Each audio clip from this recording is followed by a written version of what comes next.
Yine şu videonun teyine söyletip komentler yazan 10 tane insanı bir deneden 2-3'lük gallarını şimdiley tekin yuvup berekerler. Bir de 9.000 sonundan koyulgan başkalar ekranında arzan.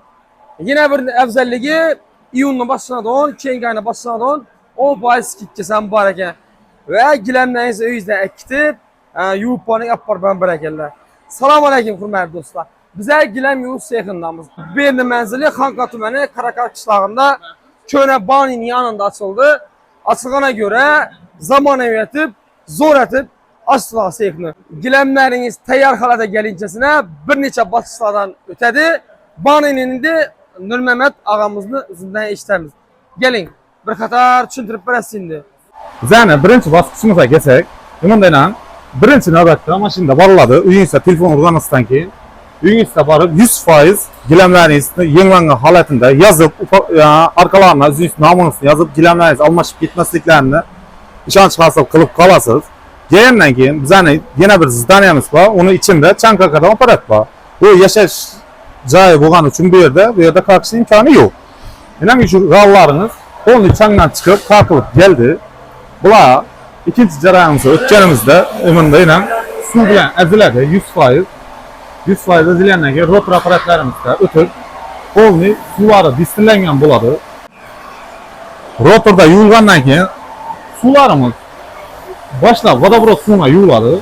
Keyin ahırında taza suya çayıp algan vaktimizde distilde ötken taza su bilen çayıp keyin bana yürsek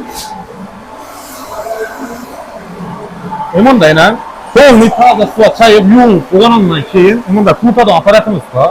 Tutada aparatımız var. Salınıp 3,5 minut içinde sizin gileminiz 90-95% duruydu. Bununla alıngandan keyin kuyaş nuruna seriliş için van tarafımızda inen hazır serilen gallan misal tarikasında göstersek gelin bana. Umunda inen suçulki aparatımızdan çıkan bu sizin gileminizde yuğulgan halatı umunda adli kağıt selfeteceğimiz bu sel yine nem bolsam tartıp alışı gerek yüzüne. Bu yine şimdi galın üstünde yürütkenimizde hiç kanda yine suyu kalgan emez. Bu kuyaş nuruna durgan halatta 2 saatte upakovkaya tayar boladı. Upakovka jarayonumuza geçsek gallarımız şimdi halatta duradı. Bizlerde 2 xil plisosumuz var. Birisi üfletuvchi plisos. Hazır şu sushilga halatida durgan halatda üfletiladi.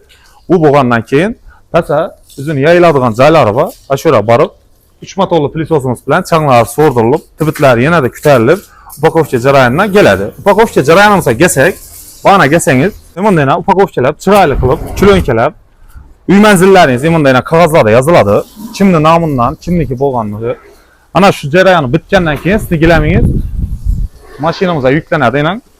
Damazimiz turibdi, damazimiz ustuna yuklab, eson omon uyingizga olib borib, xudo xolasi shu uyingizda eshikdan kirib, topshirib Gelişeçe bo'lgan kafolatimiz bizning bo'ynimizdan istiqolamiz. Bizning eng asosiy navbatda kristal gilam yuvishimiz firmamizda bunda birinchi navbatda aksiyalarimizni aytib o'tadigan bo'lsak, bizning hozirgi shu may oyida skit asosida kvadrat metri 9.000 so'mdan qo'yib qo'yibmiz.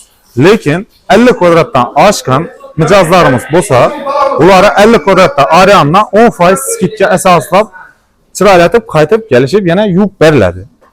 Keyingi aksiyamıza geçsek, şu videomuz teyine çıraylatıp komentarlarına yazgan insanımızdan 10 kişiye 3-2'likten bitta galısını besplat yuvup veriş bizlerin boynumuza.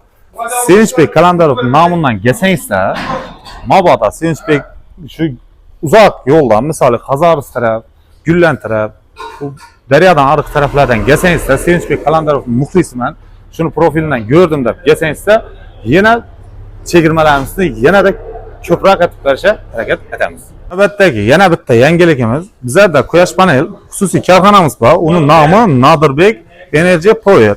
O'sha korxonadan oddiy minimalniy xo'jaliklardan kelib 5 kilovatlik quyosh panelini uyingizga o'rnattirib olsangiz, bizning shu gilam yuvish sexina kelsangiz 50 kvadrat g'olimiz chegirma asosida besplatno etib yuvib uyingizga olib borib topshirib beriladi. Bu aksiyalarimiz şu may ayında devam etedi. Lekin iyun ayını ötkenimiz bilen ham aksiyalarimiz tamam bo'lmaydi. Bahası kvadratı 10.000 so'mdan bo'ladi. Lekin 10%lik chegirmamiz şu işimizdə axırınacan Xuda xalasa davam etişini təminləb verəmiz. Bu yerin mənzilinə gələ olmasaq, yine Xanqa tüməni, Karakar qışlağı, yine bir dənə Könə Baninin doğrusunda yine bizi yazıb koyubdu Kristal Giləm Yuvuşluq xidməti, yəni kotejlərin xatarında Günçükar tərəfdə.